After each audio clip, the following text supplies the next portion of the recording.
Hi friends, welcome to UVC Masti. Cinema ప్రపంచం ఓ రంగుల లోకం. చాలా మంది అనేక ఆశలతో చిత్ర పరిశ్రమలోకి అడుగు పెడుతుంటారు. కొంతమంది తమ టాలెంట్ తో ఇండస్ట్రీ రూపురేఖలను మార్చగలుగుతుంటారు. మరికొంతమందికి టాలెంట్ ఉన్నా కాలం కలిసి రాక స్టార్స్ గా రాణించగల సత్తా ఉండి కూడా వచ్చిన పాత్రలతో సరిపెట్టుకుంటారు. ఈ రోజు ఈ వీడియోలో హీరోయిన్ గా చేసి కూడా అదృష్టం కలిసి రాక వ్యామ్ తరహా పాత్రల్లో సెటిల్ అయిన నటీమణుల గురించి తెలుసుకుందాం. స్కిప్ చేయకుండా వీడియో చివరి వరకు చూడండి. జయలలిత తెలుగు సినిమా పరిశ్రమలో ఒకప్పుడు హీరోయిన్, నటిగా ఎంతో మంచి గుర్తింపు తెచ్చుకున్నారు సీనియర్ నటి జయలలిత. నాటి తరం సినిమాల్లో హీరోయిన్ గా నటించిన ఆమె తర్వాత కాలంలో సైడ్ ఆర్టిస్ట్ గా చేశారు. మొదట్లో శృతిలయలు వంటి సినిమాల్లో సాంప్రదాయబద్ధమైన క్యారెక్టర్సే చేసింది. ఆ తరువాత ఇంద్రుడు చంద్రుడు సినిమాలో ఆమె నటించిన వ్యామ్ పాత్రతో బాగా పాపులర్ అయ్యారు. ఆ తరువాత ఎక్కువగా వ్యామ్ క్యారెక్టర్స్ చేసిన జయలలిత ప్రస్తుతం బుల్లితెరపై సీరియల్స్ లో నటిస్తూ తెలుగు ప్రేక్షకులను అలరిస్తున్నారు. బంగారు గాజులు, ప్రేమ ఎంత మధురం వంటి సీరియల్స్ లో తనదైన నటనతో బుల్లితెర ప్రేక్షకులను ఆకట్టుకుంటున్నారు. రాజసులోచన ఈ తరం ప్రేక్షకులకు పెద్దగా తెలియకపోవచ్చు గాని రాజసులోచన గారు అప్పట్లో చాలా పాపులర్ హీరోయిన్. అంతేకాదు మంచి డాన్సర్ కూడా. ఈమె హీరోయిన్ గా, క్యారెక్టర్ ఆర్టిస్ట్ గా అనేక సినిమాల్లో నటించారు. అయితే తొలి రోజుల్లో కొన్ని వ్యాంప్ క్యారెక్టర్లలో నటించే అవకాశం వచ్చింది రాజసులోచన గారికి. ఆ పాత్ర ఇష్టం లేకపోయినా ఎలాగైనా సినిమాల్లోకి రావాలని వేసే పాత్రలతో సినిమా రంగంలోకి అడుగుపెట్టారు ఆమె. వరుసగా ఆ తరహా పాత్రలే ఆమెను వరించాయి. హీరోయిన్ గా ఎన్టీఆర్ గారితో సొంత ఊరు, టైగర్ రాముడు వంటి కొన్ని సినిమాల్లో హీరోయిన్ గా చేసి మంచి గుర్తింపు తెచ్చుకున్నారు. కె విజయ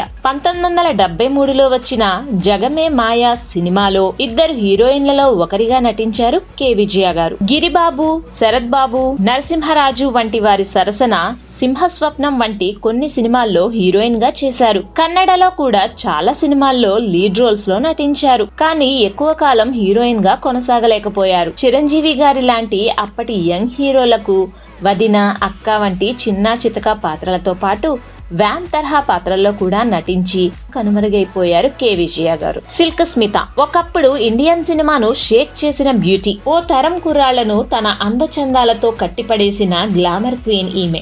అయితే సిల్క్ స్మిత గ్లామర్ క్వీన్ అనిపించుకోవాలని ఎప్పుడూ అనుకోలేదు. సావిత్రి, సరిత, సుజాత లాగా మంచి నటిగా పేరు తెచ్చుకోవాలనుకుంది. తనకు అలాంటి పాత్రలు ఇవ్వాలని ఆమె చాలా మంది దర్శకులను కోరింది. కానీ ఆమె కల నెరవేరలేదు. సిల్క్ స్మిత చాలా సినిమాల్లో లీడ్ రోల్ లో నటించింది. సీతాకోక చిలుక లాంటి కొన్ని సినిమాల్లో మంచి క్యారెక్టర్ రోల్స్ లో కూడా నటించింది. కానీ ఆమెను ఒక గ్లామర్ డాల్ గానే చూశారు అందరూ. వై విజయ F3, F2 సినిమాల్లో మనల్ని ఎంతగానో అలరించిన వై విజయ గారు మనకి తెలుసు కదా. ఆమె కూడా మొదట కొన్ని సినిమాల్లో లీడ్ రోల్స్ లో చేశారు. అందులోనూ అప్పటి రొమాంటిక్ హీరో కమల్ హాసన్ సరసన బాలచందర్ గారి మన్మథలీల సినిమాలో ఈమె కమల్ హాసన్ సరసన లీడ్ రోల్ లో నటించారు. ఆడవాళ్ళు మీకు జోహార్లు సినిమాలో కృష్ణంరాజు గారితో కూడా లీడ్ రోల్ లో నటించారు. ఈమె కాలం కలిసిరాక ఎక్కువగా వ్యాంప్ క్యారెక్టర్స్ చేశారు. మా పల్లెలో గోపాలుడు అనే చిత్రంలోని వ్యాంప్ తరహా పాత్ర ఈమెకు బాగా పేరు తెచ్చింది. ఈమె ఎక్కువగా రొమాంటిక్ క్యారెక్టర్స్ చేసినా కూడా కొన్ని హాస్య ప్రధాన పాత్రలను కూడా పోషించింది. హంసనందిని గ్రేట్ డైరెక్టర్ వంశీ గారి డైరెక్షన్ లో వచ్చిన అనుమానాస్పదం సినిమాలో హీరోయిన్ గా చేసింది హంసనందిని. ఆ తరువాత చాలా సినిమాల్లో క్యారెక్టర్ రోల్స్ తో పాటు ఐటమ్ సాంగ్స్ తో మంచి పేరు సంపాదించుకుంది ఈ భామ. జయమాలిని ఒకప్పుడు టాలీవుడ్ ఐటమ్ క్వీన్ గా ఒక ఊపు ఊపారు జయమాలిని గారు. ఆడియన్స్ లో స్టార్ హీరోయిన్స్ కి ఉన్నంత ఫాలోయింగ్ ఉండేది జయమాలిని గారికి. బాలయ్య బాబు గారికి మొదటి హీరోయిన్ గా అన్నతమ్ముల అనుబంధం సినిమాలో నటించారు ఈమె. మదన మంజరి, జగన్మోహిని వంటి కొన్ని సినిమాల్లో హీరోయిన్ గా కూడా చేశారు. అందం, అభినయం అన్ని ఉండి కూడా కాలం కలిసిరాక ఐటమ్ డాన్సర్ గానే మిగిలిపోయారు జయమాలిని గారు. ముమైత్ ఖాన్ ఇప్పటికి ఇంకా నా వయసు నిండా 16 అంటూ పోకిరి సినిమాతో టాలీవుడ్ లో ఐటమ్ బామగా దశాబ్దం పాటు ఓ ఊపు ఊపేసింది.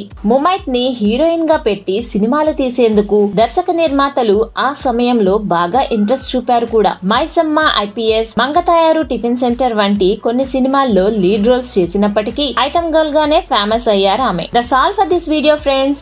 ఈ లిస్ట్ లో మీకు నచ్చిన యాక్టర్ ఎవరో కామెంట్ సెక్షన్ లో కామెంట్ చేయండి. అలాగే ఈ కేటగిరీలో మేము మర్చిపోయిన నటీమణులు ఎవరైనా ఉంటే కూడా కామెంట్స్ లో తెలపండి. Thanks for watching friends.